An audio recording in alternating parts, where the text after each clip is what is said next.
Muy buenos días y bienvenido a RPP, señor Soria. Buenos días, Fernando. Buenos días, Mónica. Les agradezco la oportunidad de expresar algunas ideas sobre la masacre ocurrida en el Biscatán, en el Braem, solidarizarme con sus víctimas y condenar todo acto terrorista del cual nosotros, como peruanos, hemos sido víctimas desde el año 80. Más de 40 años de violencia terrorista en nuestro país que requiere una especial atención. Respondiendo a tu pregunta, Fernando, directamente, ¿cuál es la pena que correspondería a estos criminales en el Braem?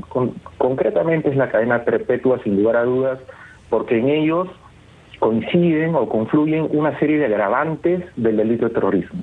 Entre otros, no solo la matanza, sino también el reclutamiento de niños. Y precisamente con esto yo quiero añadir algo que me parece importante incluir en la agenda política del próximo Congreso de la República, porque ya el actual evidentemente tiene muy poco tiempo, tiene otras tareas y tiene otra agenda. Lo importante en el Perú de terminar con esta especie de dicotomía o falsa dicotomía entre si preferimos llamar a los actos terroristas como terroristas y excluir de todo ámbito político y jurídico lo que constituyen crímenes internacionales como los crímenes de guerra y los crímenes de lesa humanidad y también el crimen de genocidio.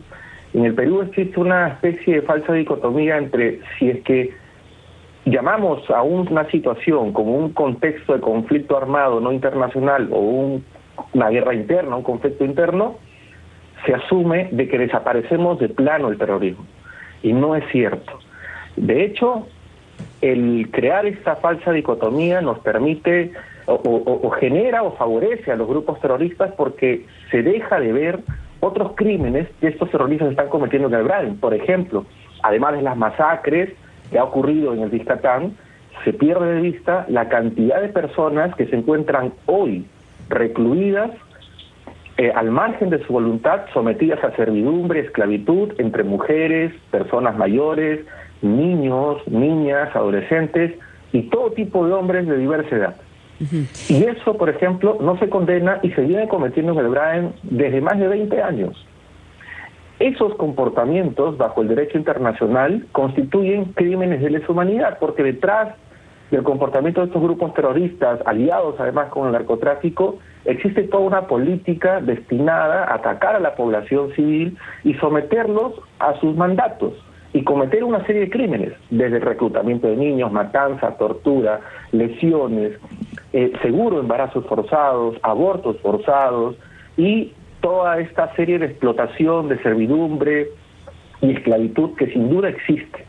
Entonces, perder de vista que el terrorismo también genera otros crímenes internacionales, como los crímenes de lesa humanidad, los crímenes de guerra, es beneficiar a estos terroristas en el Braem porque se impide, como en este caso, imponerle una sanción mayor como la cadena perpetua, imponer sanción por estas conductas que se invisibilizan en la ley penal. Entonces aquí, sí.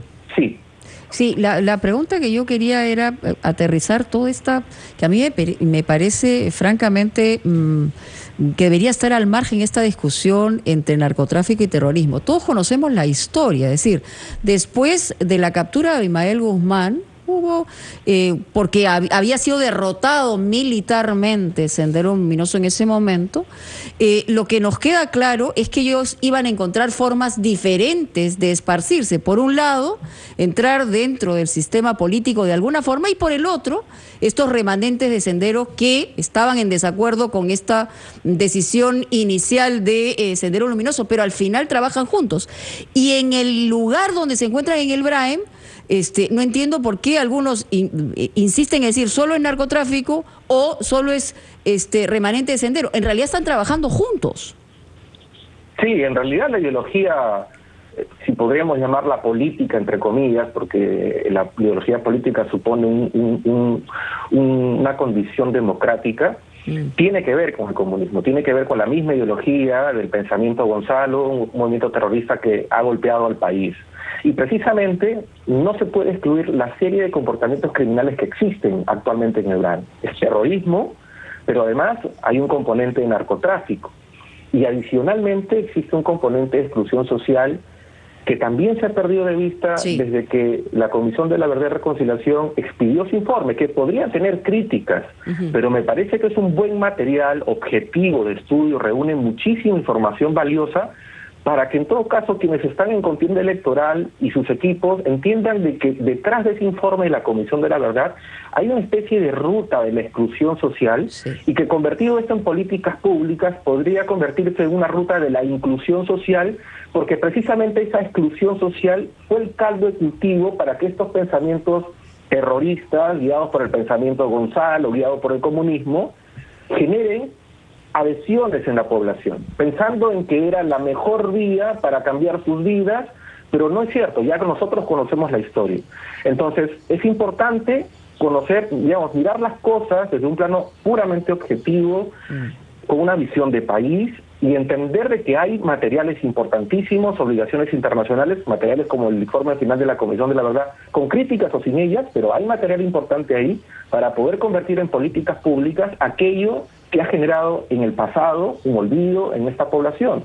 Y precisamente hoy, por ejemplo, Diario Gestión publica su editorial en la que evidencia el fracaso de la estrategia con la que el Estado peruano ha ido a atacar la situación en el Gran, que no es meramente no debería ser meramente una situación o una estrategia militar, sino que es una estrategia precisamente de inclusión social.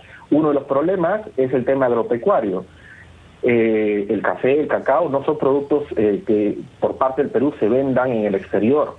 Es básicamente la producción de la coca o la cocaína la que genera todos esos problemas. Miguel Ángel Soria, muchas gracias por sus explicaciones y por ayudarnos a poner en un contexto jurídico coherente con el derecho humanitario internacional lo que ha sucedido en Vizcatán del N. Muchas gracias por sus explicaciones, que tenga buenos días. Muchas gracias. Nos vamos, Gracias, Mónica, Fernando. Gracias, a una Fabio. pausa y retomamos después ampliación de noticias.